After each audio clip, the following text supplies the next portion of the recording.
November 21st, 1985, Washington, D.C. At 10:45 a.m., Naval Investigative Service observers record an anomaly outside the Suitland Federal Center. A civilian analyst exits the secured building carrying a sealed briefcase measuring above the maximum clearance threshold for sensitive compartmented information material transport. The analyst is Jonathan Jay Pollard, a GS-12 intelligence specialist with full access to the Ocean Surveillance Information System, a classified database linking sound surveillance system hydrophone inputs, KH-11 satellite tasking orders, and U.S. Navy threat assessments for Soviet ballistic missile submarine patrols. Expectations inside naval intelligence were clear. Internal threats were considered statistically minimal, and breaches were assumed detectable through automatic audit trails. Reality: Pollard's movements triggered no real-time interdiction. At 11:21 a.m., surveillance teams observe him at the Israeli Embassy on International Drive requesting entry. Embassy staff decline. FBI agents take him into custody. The unanswered question that followed: how did a single analyst compromise more classified data than any known American spy working for a friendly nation during the Cold War? Jonathan J. Pollard joined the U.S. Naval Intelligence Command in 1979. The timing was significant. The Soviet strategic submarine fleet was expanding, including the new Typhoon-class ballistic missile submarines, the largest SSBNs ever built, capable of launching intercontinental nuclear strikes from beneath polar ice caps. American naval intelligence operated under extraordinary pressure to track every movement of the expanding Soviet undersea fleet. Analysts worked 12-hour shifts monitoring hydrophone data transmitted from undersea arrays spanning the Atlantic and Pacific. The workload was immense. The institutional response was predictable: accelerated hiring. Pollard's Personnel Security Questionnaire Standard Form 86 processed through the system in less than 6 weeks. The form documented earlier psychological evaluations that had raised concerns during previous employment screenings. Navy Personnel Command evaluators noted the flags but approved the clearance regardless. The reason was documented in declassified Inspector General summaries on clearance backlogs. Manpower demands exceeded vetting capacity. The contrast was stark. After the John A. Walker spy ring had compromised naval communications encryption for nearly 2 decades. Finally exposed in 1985, the expectation within naval intelligence was that vetting procedures would tighten. Reality moved in the opposite direction. Pollard received top-secret sensitive compartmented information authorization, placing him inside a system responsible for tracking Soviet submarines, Warsaw Pact missile deployments, and developments in Libyan, Syrian, and Iraqi military infrastructure. The clearance granted access to some of the most sensitive intelligence the United States possessed. Naval intelligence operated on the assumption that psychological screening, background investigations, and periodic security reviews would identify potential insider threats before they could cause damage. The system was designed to detect anomalies early, but design and implementation often diverged in practice. Within months, Pollard was assigned access to regional threat files beyond his formal portfolio. The institutional logic seemed reasonable. Cross-regional analysis required broad access. Analysts working on Soviet submarine movements in the North Atlantic might need contextual intelligence on Middle Eastern developments to assess potential diversionary operations. The interconnected nature of Cold War intelligence meant that rigid compartmentalization could hinder comprehensive threat assessment. But the system contained a structural vulnerability that would prove catastrophic. The Navy had created an environment where broad access was routinely granted based on theoretical analytical needs rather than specific operational requirements. Pollard's initial assignments focused on Caribbean and Central American intelligence monitoring Cuban naval activity and tracking Soviet supply shipments to Nicaragua. His access permissions, however, extended far beyond these regional limitations. Between 1981 and 1983, the Suitland Federal Center's Ocean Surveillance Information System facility operated as the nerve center for U.S. naval intelligence. Terminal logs showed 24-hour connectivity to Atlantic and Pacific surveillance centers.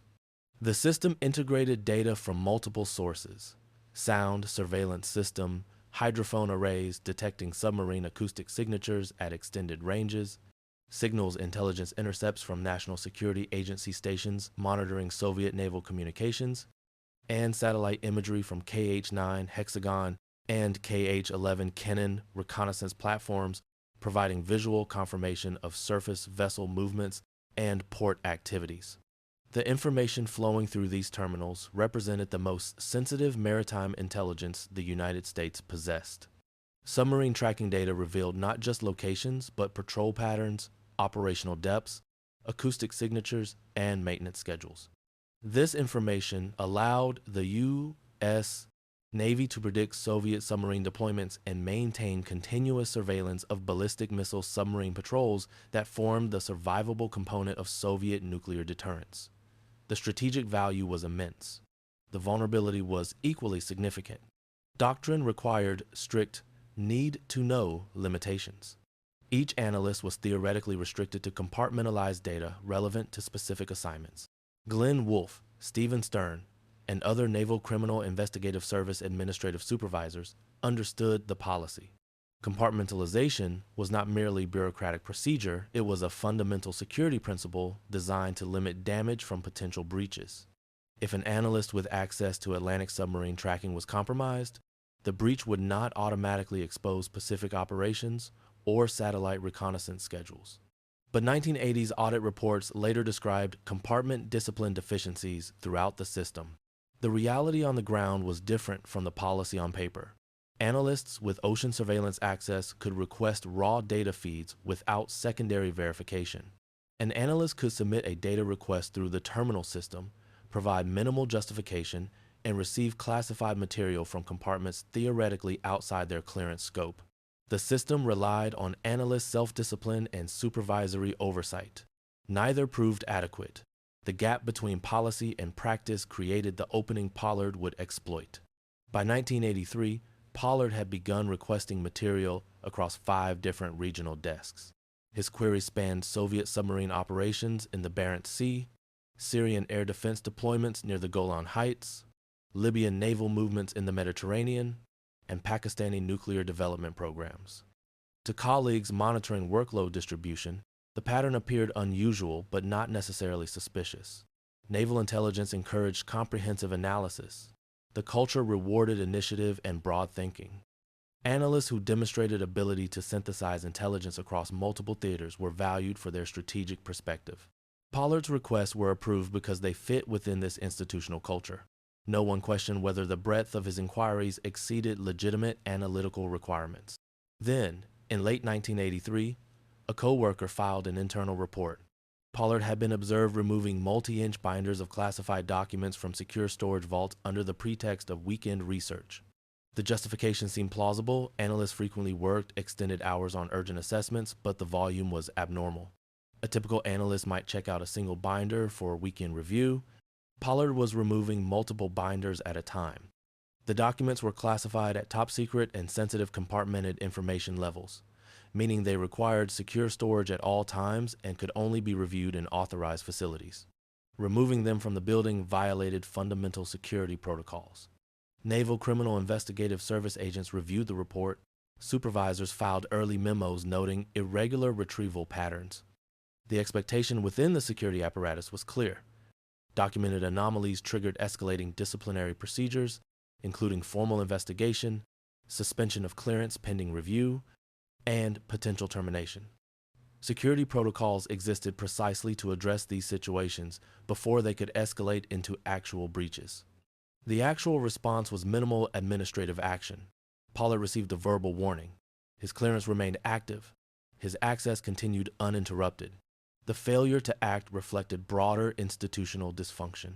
Naval intelligence in the early 1980s faced enormous operational demands. Soviet naval expansion continued at unprecedented rates. New submarine classes entered service annually. Warsaw Pact exercises in the Baltic and Mediterranean required continuous monitoring. Middle Eastern conflicts demanded real-time intelligence support. The analytic workforce was stretched thin. Supervisors prioritized operational output over security procedures. An analyst producing high-quality assessments, even one with irregular document handling, was considered too valuable to remove from active duty over procedural violations. By mid-1984, internal tracking showed Pollard's document removal rate had surpassed the combined activity of whole analytic teams. Some weeks he checked out more classified material than entire sections of the Ocean Surveillance Information Center. The unaddressed anomalies had created operational vulnerability. What no one inside naval intelligence yet understood was that Pollard had already made contact with foreign intelligence operatives. The documents leaving Suitland Federal Center were no longer destined for weekend research. They were being systematically transferred to Israeli intelligence. Early 1984, Washington, D.C. Diplomatic movement logs later revealed frequent visits by officers from LACM, the Israeli Scientific Intelligence Bureau, to commercial sites throughout the capital region. LACM operated under the direction of Rafi Eitan, a former Mossad operations officer with decades of experience in clandestine acquisition. Eitan had participated in the 1960 capture of Adolf Eichmann in Argentina, one of the most celebrated intelligence operations in Israeli history. By the 1980s, he directed an organization focused on a different kind of acquisition, obtaining advanced U.S. military and technological data, particularly material relevant to Middle Eastern security threats. The U.S. intelligence community assumed Israeli intelligence acquisition remained within formal liaison channels established through decades of strategic partnership. Official cooperation between American and Israeli intelligence services was extensive. The CIA maintained a station in Tel Aviv, Mossad maintained liaison officers in Washington, information sharing on Middle Eastern threats, Soviet activities in the region, and terrorist organizations operated through established protocols. The assumption was that Israel would not conduct unauthorized intelligence operations against the United States, certainly not recruitment of American intelligence personnel. The assumption was incorrect.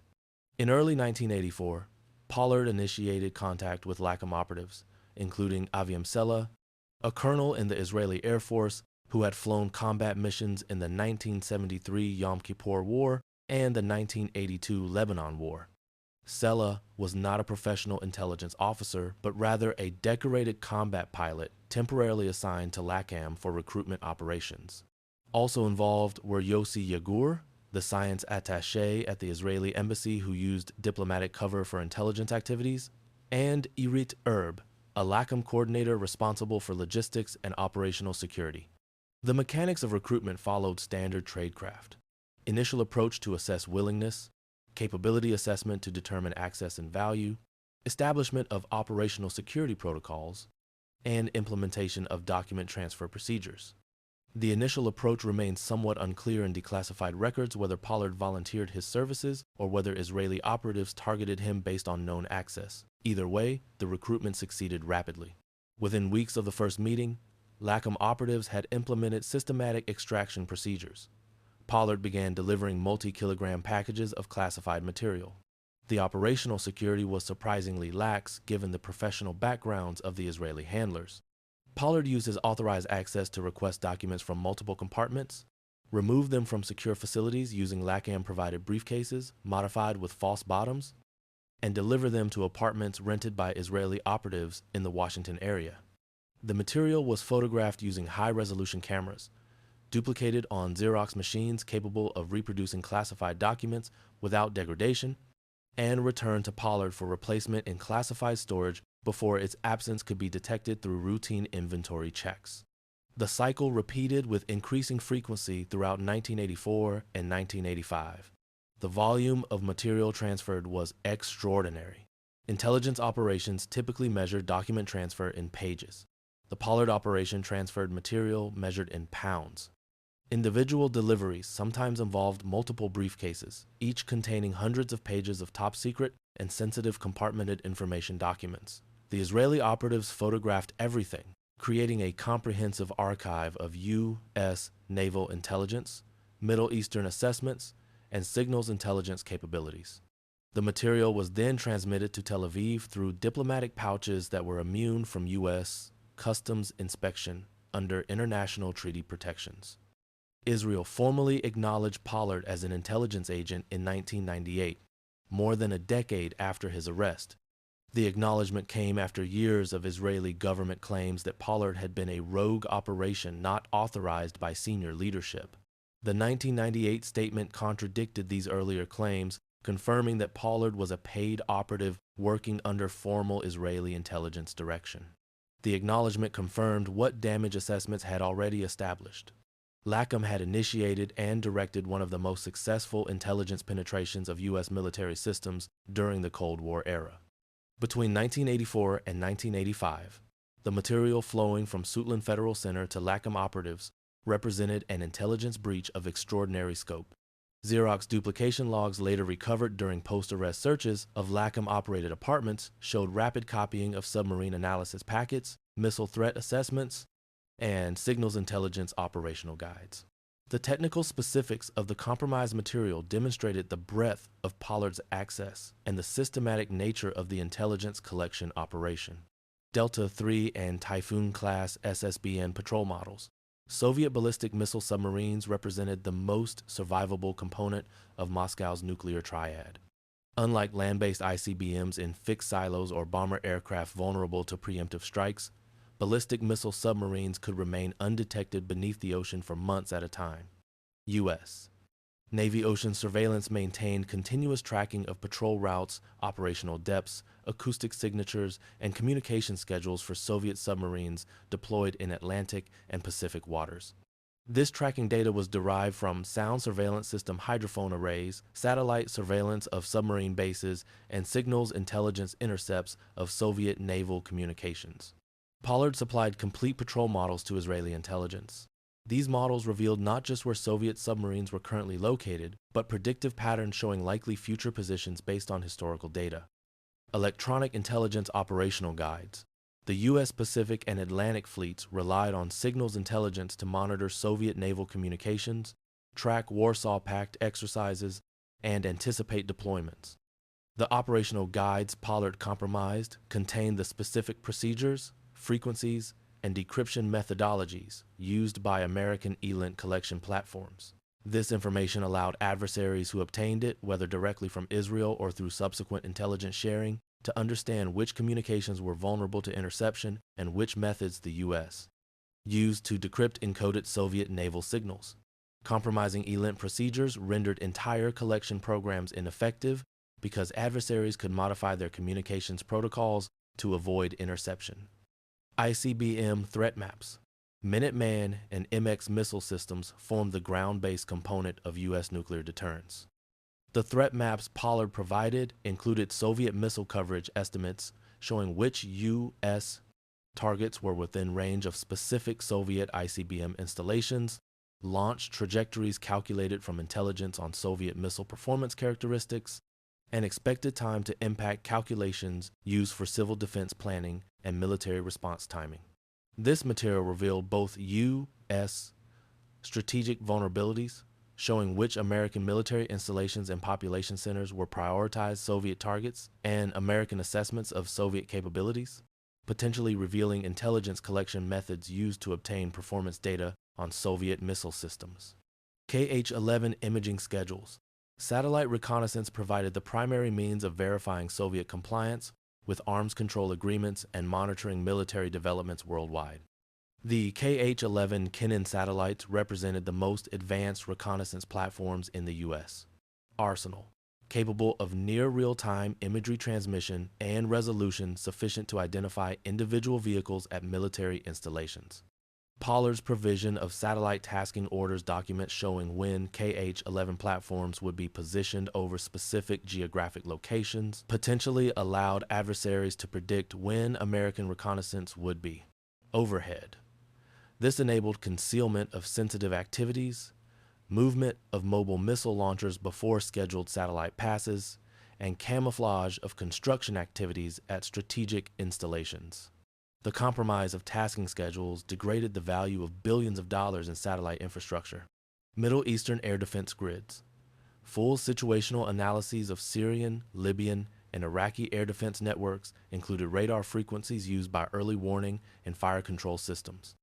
surface-to-air missile deployment locations with precise coordinates, and identified gaps in coverage that could be exploited by penetrating aircraft. This material had direct operational value for Israeli military planning. During the 1982 Lebanon War, Israeli Air Force had demonstrated devastating effectiveness against Syrian air defenses, destroying multiple surface-to-air missile sites with minimal Israeli aircraft losses. American intelligence assessments of Syrian air defense capabilities now compromised by Pollard may have contributed to Israeli tactical planning in subsequent operations. The material also covered Libyan and Iraqi defenses, providing intelligence relevant to potential future conflicts. Pakistan Nuclear Program Assessments, U.S. Intelligence maintained comprehensive reporting on Pakistan's efforts to develop nuclear weapons capability, including facility locations, procurement networks for nuclear material and technology, and timeline estimates for weapons development.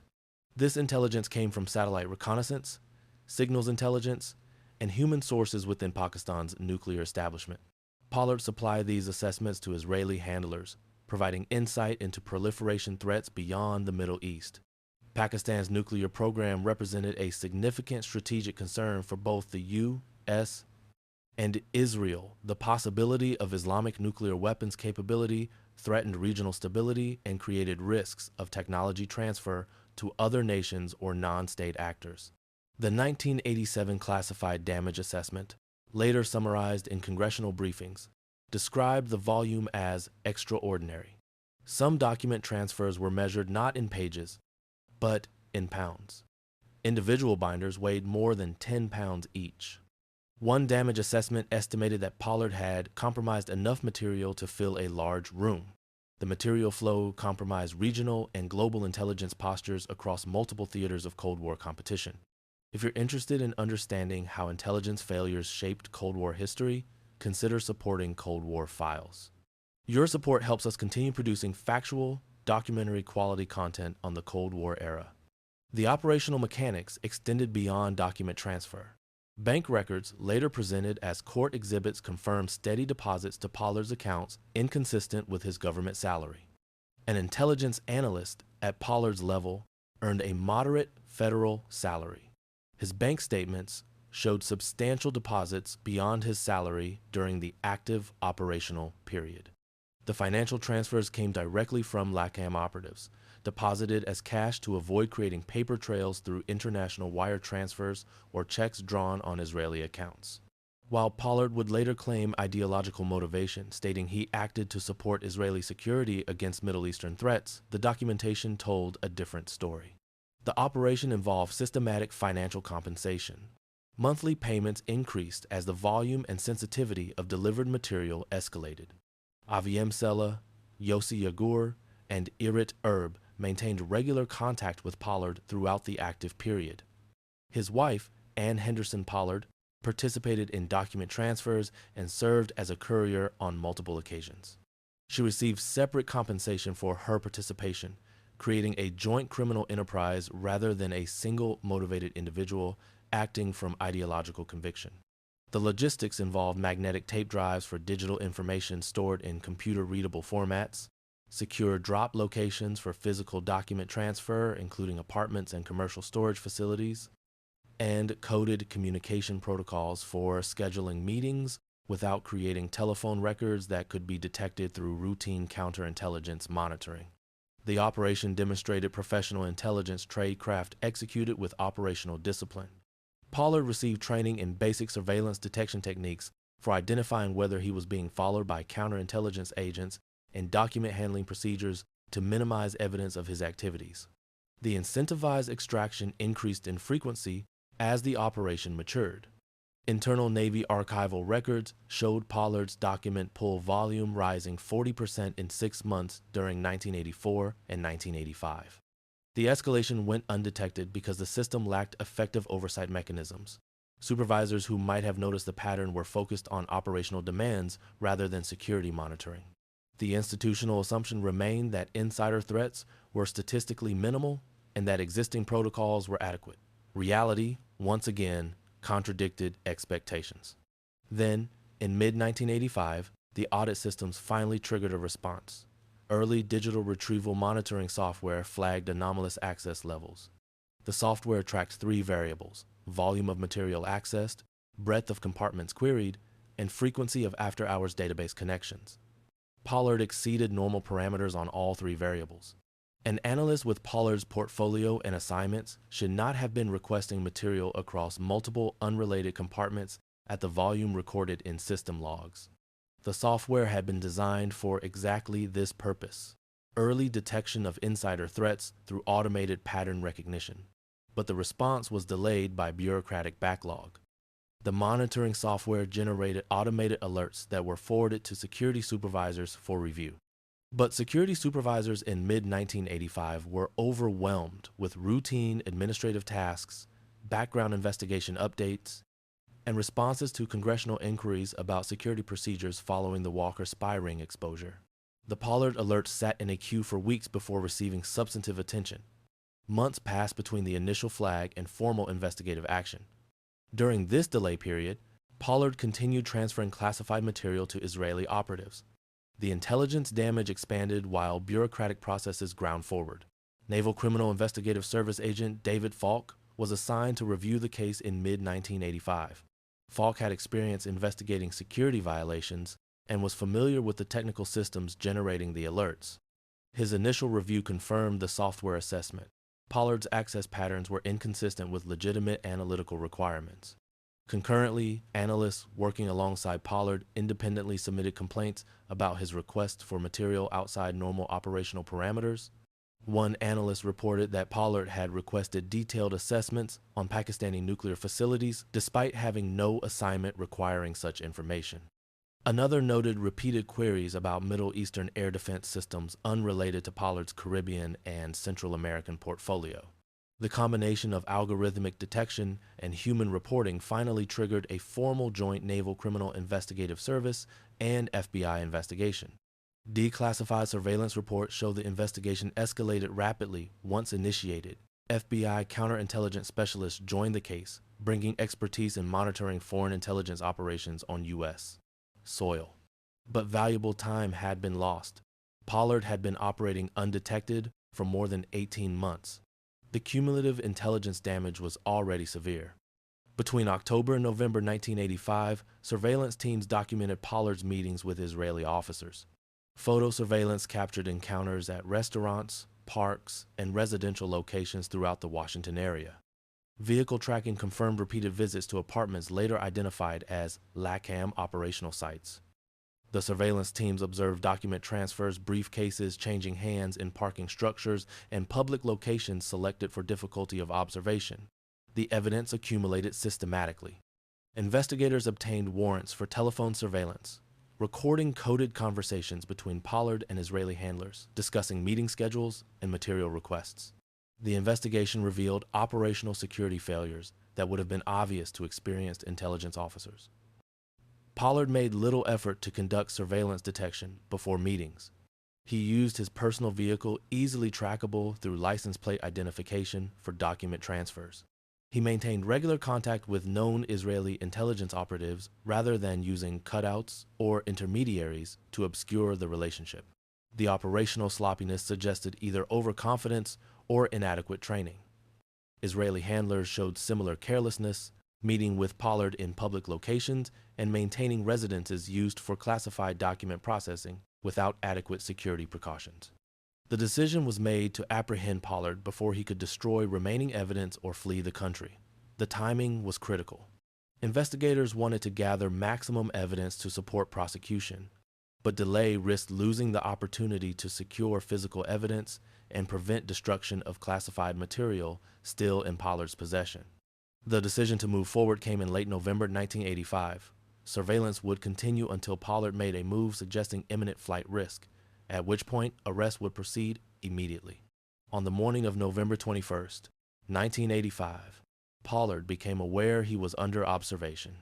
The exact mechanism of discovery remains unclear in declassified records, whether he noticed surveillance vehicles, received a warning from Israeli handlers monitoring the situation, or simply experienced heightened anxiety as security interviews at his workplace became more pointed.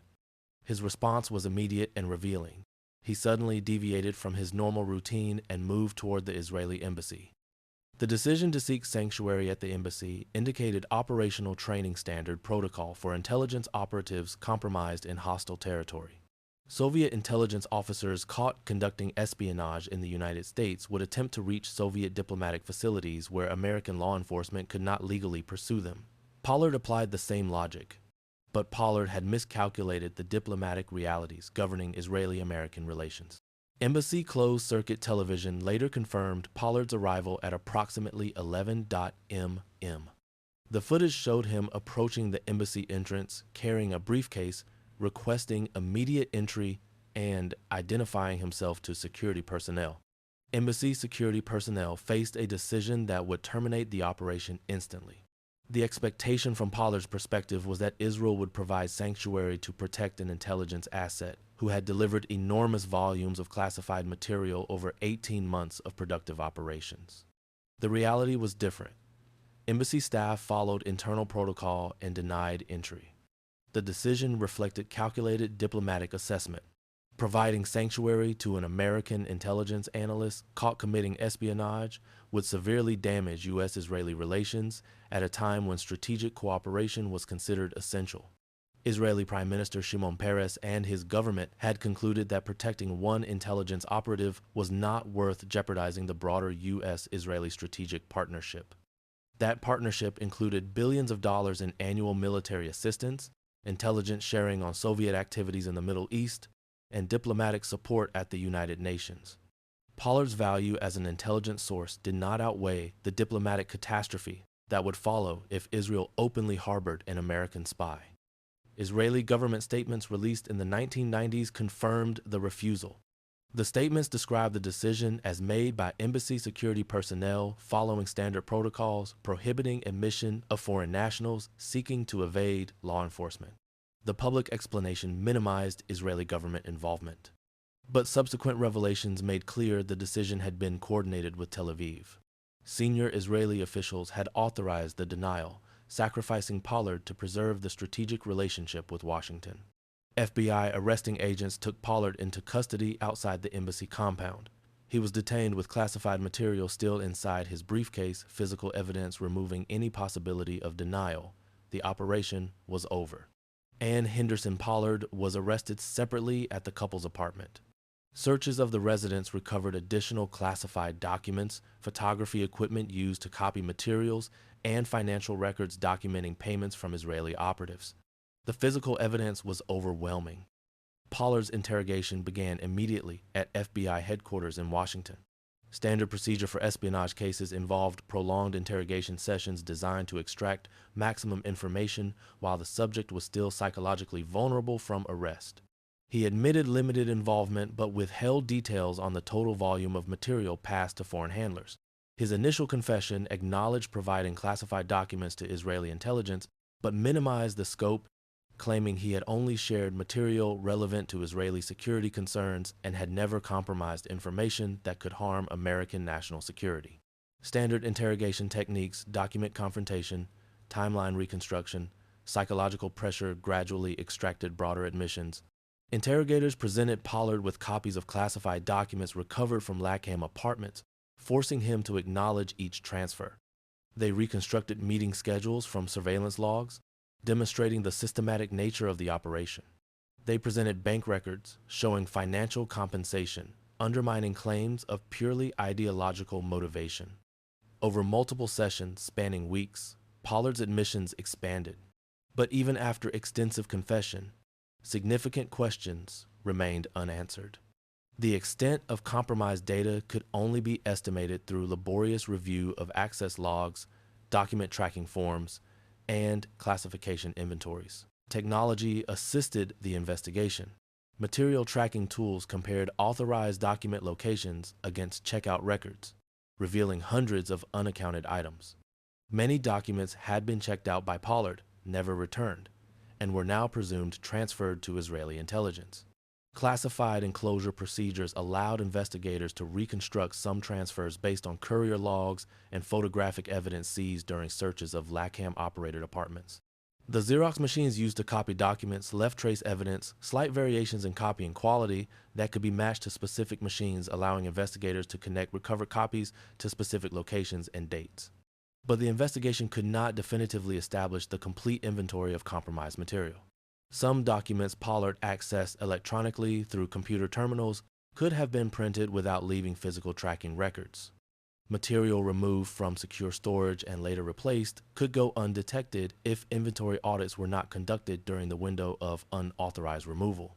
The damage assessment teams ultimately concluded that the actual volume of compromised material likely exceeded what could be documented through physical evidence.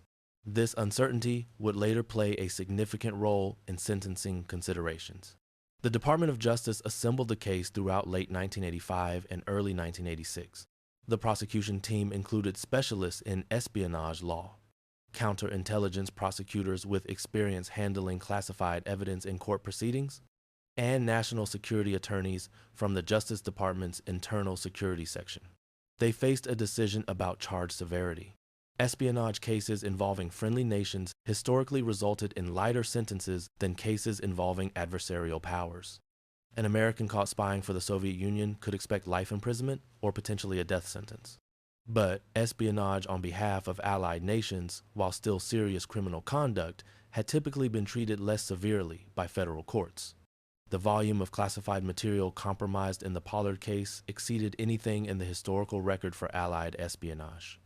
Previous cases of Americans spying for friendly nations involved limited disclosures, specific documents, or narrowly focused intelligence on particular topics. Pollard had compromised entire intelligence systems, operational procedures, and strategic assessments across multiple theaters. The prosecution team determined that the unprecedented scope of the breach required maximum sentencing despite the allied nation context. Secretary of Defense Caspar Weinberger submitted a classified memorandum to the court describing the damage. Weinberger had served as Secretary of Defense under President Ronald Reagan since 1981, overseeing the massive military modernization program that characterized Reagan's defense policy. His assessment of intelligence matters carried significant weight in federal courts. The memorandum, portions of which were later declassified during appeals proceedings, stated Pollard had caused irreparable and incalculable harm to U.S. national security.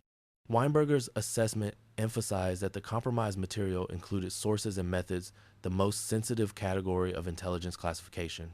Sources referred to the human agents, technical collection platforms, and foreign intelligence services, providing information to the United States. Methods referred to the techniques, procedures, and technical systems used to collect, process, and analyze intelligence. Exposure of sources and methods could render entire intelligence collection programs ineffective and endanger human assets operating in hostile territories.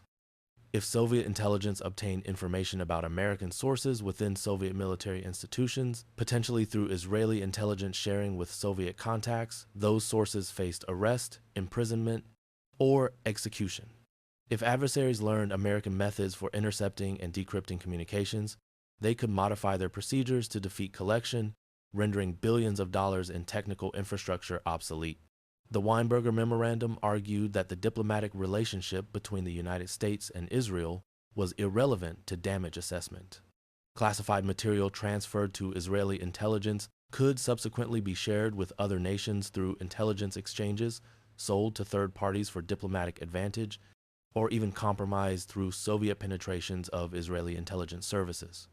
The U.S. intelligence community had documented cases of Soviet intelligence successfully recruiting sources within Allied intelligence services. Material provided to Israel could not be assumed to remain exclusively in Israeli hands. The potential for onward compromise amplified the damage beyond the immediate bilateral relationship. Prosecutors pursued maximum sentencing. The extent of compromised data remained partially unknown even after extensive investigation, suggesting the damage could be worse than currently assessed. The Justice Department's position was unambiguous. The severity of the breach demanded the most serious penalty available under federal espionage statutes. The prosecution recommended life imprisonment without possibility of parole. March 4, 1987, Washington, D.C. Judge Aubrey Robinson delivered the sentence in U.S. District Court for the District of Columbia, life imprisonment. The sentence was unusual for cases involving espionage on behalf of allied nations. Historical norms for such cases typically resulted in sentences ranging from 10 to 20 years. Even serious espionage cases involving friendly nations rarely produce life sentences, absent additional aggravating factors like violence or multiple victims. But Judge Robinson's decision reflected the documented severity assessment presented by the Department of Defense and supported by intelligence community damage evaluations. Court transcripts confirm Robinson cited the volume, sensitivity, and operational impact of the compromised material as justification for the life sentence.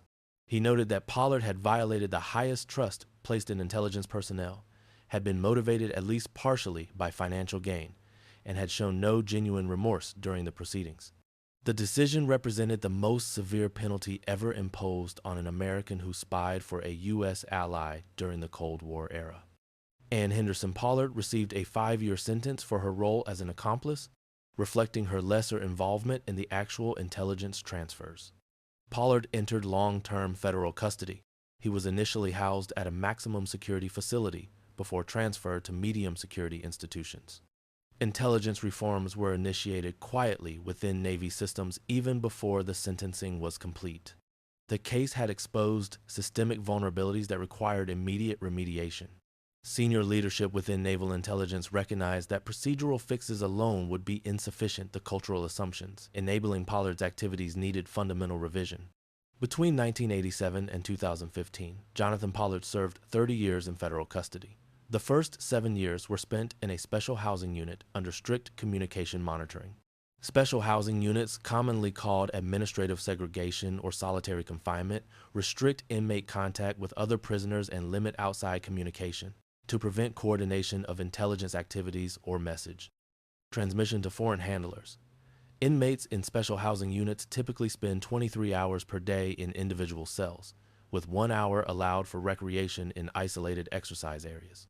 Communication with family members is restricted to monitored telephone calls and screened correspondence. Visits occur in secure areas with physical barriers preventing direct contact. Pollard's classification in special housing unit reflected continuing concerns about his access to sensitive information and potential efforts to communicate with Israeli intelligence. Federal Bureau of Prisons officials determined that Pollard's knowledge of classified information, even if dated, posed ongoing security risks if he could communicate with foreign intelligence services. The harsh conditions of special housing unit confinement were intended to prevent such communication while gradually reducing Pollard's operational value as intelligence aged and was superseded by newer information. Throughout his incarceration, Israeli political advocacy for Pollard's release intensified. Multiple Israeli prime ministers, including Yitzhak Rabin, Benjamin Netanyahu, Ehud Barak, Ariel Sharon, and Ehud Olmert, formally requested clemency or commutation of sentence during visits to Washington. The request came during summit meetings, working visits, and diplomatic consultations on Middle Eastern peace processes. Israeli officials argued that Pollard had served sufficient time for his crimes, that his continued imprisonment harmed U.S.-Israeli relations, and that humanitarian considerations, including Pollard's declining health, justified compassionate release. The requests were consistently denied by successive U.S. administrations spanning both political parties. Congressional testimonies by intelligence officials and diplomatic cables released through declassification request documented the sustained diplomatic pressure and equally sustained American refusal. CIA directors testified before Congress opposing Pollard's release. National Security Agency directors expressed similar opposition. The uniformity of intelligence community resistance to clemency reflected continuing institutional anger about the breach and concern about precedent. Granting clemency would signal that espionage on behalf of allied nations carried reduced consequences, potentially encouraging future insider threats who might rationalize their actions as helping friendly nations rather than harming American interests. The U.S. position remained consistent across multiple administrations. Pollard had compromised critical national security information, and his release would send a dangerous signal about the consequences of insider espionage. The Department of Justice maintained that Pollard had never provided full disclosure of all materials transferred leaving residual uncertainty about the complete scope of the breach. Intelligence officials argued that some compromised information could have ongoing value, technical procedures, analytical methodologies, and intelligence source relationships might remain relevant decades after initial compromise. No administration, Reagan, Bush, Clinton, Bush, or Obama, granted clemency during Pollard's active sentence. In 1998, more than a decade into Pollard's sentence, Israel formally recognized him as an intelligence agent. The acknowledgement shifted Israeli policy from ambiguity to official recognition. Earlier Israeli government statements had characterized Pollard as an unauthorized operation, suggesting that individual intelligence officers had recruited him without senior-level approval.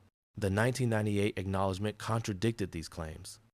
Israeli government statements described Pollard as a paid operative who had provided critical intelligence on regional threats, including Iraqi chemical weapons programs, Syrian air defense capabilities, and Pakistani nuclear development. The formal recognition intensified Israeli diplomatic efforts but did not alter the American legal position. If anything, Israeli acknowledgement that Pollard was an authorized operation rather than a rogue initiative hardened American resistance to clemency by confirming the breach was part of systematic intelligence operations against the United States, rather than an aberration by undisciplined officers. Pollard's mandatory release came in November 2015 under federal parole provisions. Federal sentencing guidelines in effect at the time of Pollard's conviction required release after 30 years for life sentences, absent specific findings of continued dangerousness. But the release came with severe restrictions. Parole conditions prevented foreign contact, prohibited foreign travel, required continuous monitoring through electronic ankle bracelets, mandated regular reporting to parole officers, and imposed strict limitations on employment in any field touching national security or intelligence matters. Pollard challenged the restrictions through multiple court filings, arguing the conditions exceeded normal parole requirements and constituted ongoing punishment beyond the judicial sentence.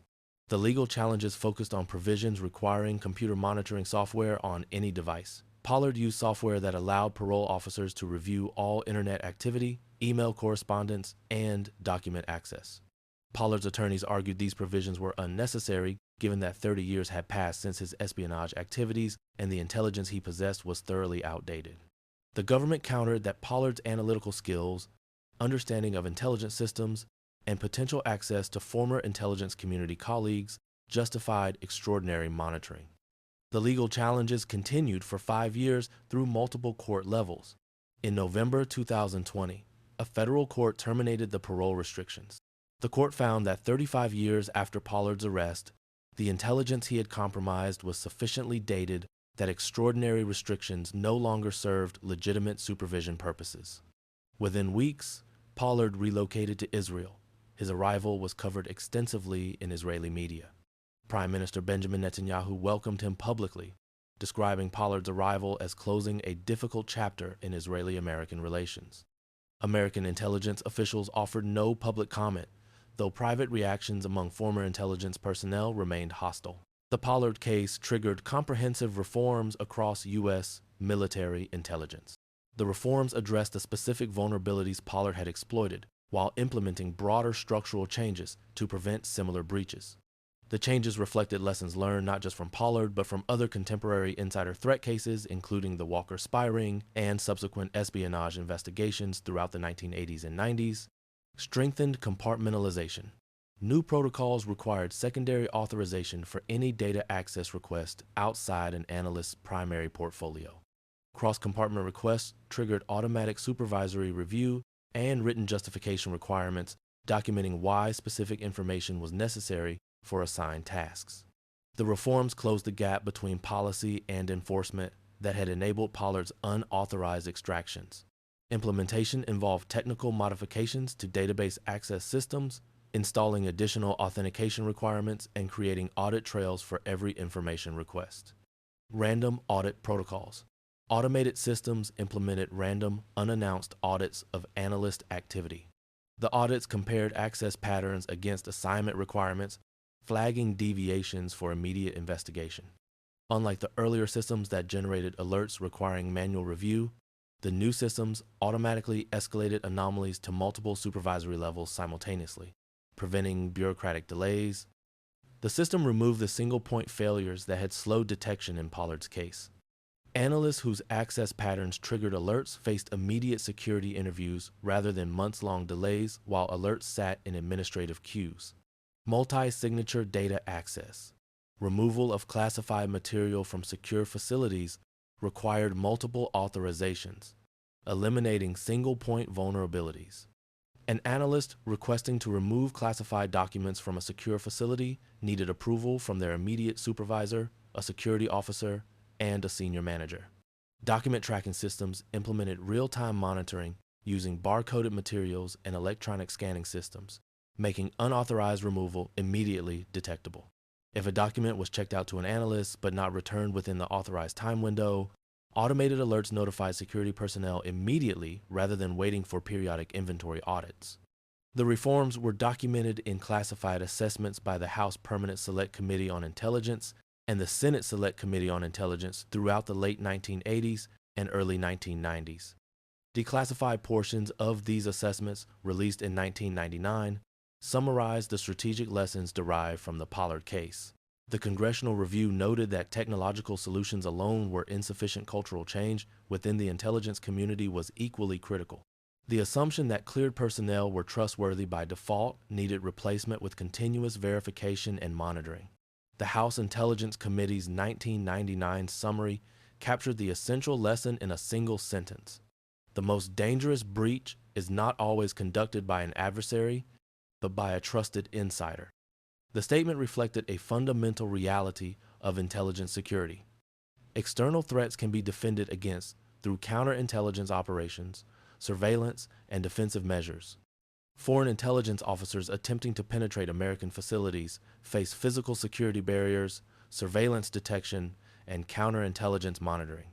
But insiders with legitimate access, authorized clearances, and institutional trust can bypass these defenses entirely. They appear in security logs as authorized users. Their presence in secure facilities raises no alarms. Their access to classified materials follows established procedures. The threat is invisible until damage assessment reveals the breach. The Pollard case demonstrated that institutional assumptions about insider loyalty, particularly regarding analysts working on behalf of allied nations, created critical vulnerabilities.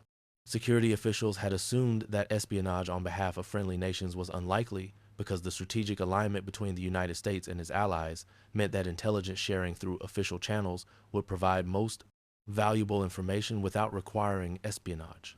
The assumption failed to account for material the United States would not share through official channels. Intelligence revealing American capabilities and methods, assessments of allied nation activities that might be critical or skeptical, and information on third parties that U.S. policy considerations prevented sharing.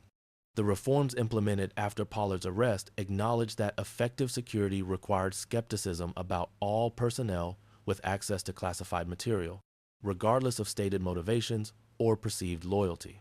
Trust but verify became the operational standard. The intelligence community implemented insider threat programs that monitored personnel for indicators of potential compromise, including unexplained wealth, unusual foreign contacts, excessive access requests, and changes in behavior patterns. These programs operated continuously rather than waiting for breaches to occur. The broader strategic impact extended beyond internal reforms. The Pollard case strained U.S. Israeli intelligence cooperation for more than a decade. Liaison relationships that had functioned smoothly since the 1960s faced increased scrutiny and reduced information sharing. American intelligence officials demanded stronger oversight of Israeli intelligence activities on U.S. soil and formal agreements preventing recruitment of American personnel. The agreements included provisions requiring Israel to notify U.S. counterintelligence if Israeli intelligence officers were approached by Americans offering classified information, effectively turning potential future Pollards over to American authorities rather than exploiting them as intelligence. Sources. The diplomatic and intelligence partnership eventually recovered, but the case left permanent institutional scars. American intelligence officials who worked during the Pollard era carried lasting skepticism about sharing sensitive information with Israeli counterparts. The incident was regularly cited in intelligence community training programs as an example of how allied nations could exploit access to conduct unauthorized intelligence collection. The case became a permanent reference point in discussions about information sharing, compartmentalization, and insider threat detection. For naval intelligence specifically, the case forced recognition that technological sophistication in collection systems meant nothing if human security failed. The Ocean Surveillance Information System represented billions of dollars in hydrophone arrays spanning entire ocean basins, satellite platforms with resolution measured in inches, and analysis infrastructure processing millions of data points daily. A single analyst with unauthorized motivations had compromised the entire system's output for more than 18 months. The institutional response prioritized human security alongside technical capability. Investment in security systems, personnel monitoring, and counterintelligence operations increased substantially. The allocation of resources shifted to recognize that protecting existing intelligence was as critical as collecting new intelligence. The Pollard case remains the most damaging espionage breach involving an allied nation in Cold War history. The volume of classified material transferred exceeded cases involving Soviet penetrations that received far more public attention. The case demonstrated that assumptions about friendly nations, allied relationships, and shared strategic interests could not substitute for rigorous internal security. The trusted insider proved more dangerous than the foreign adversary. The lesson purchased at the cost of 18 months of intelligence compromise and decades of diplomatic friction reshaped how American intelligence approached security in the post-Cold War era. If you value factual Cold War history, consider supporting Cold War Files. If you value factual Cold War history, please subscribe to Cold War Files and leave a like. Your support helps us continue this work.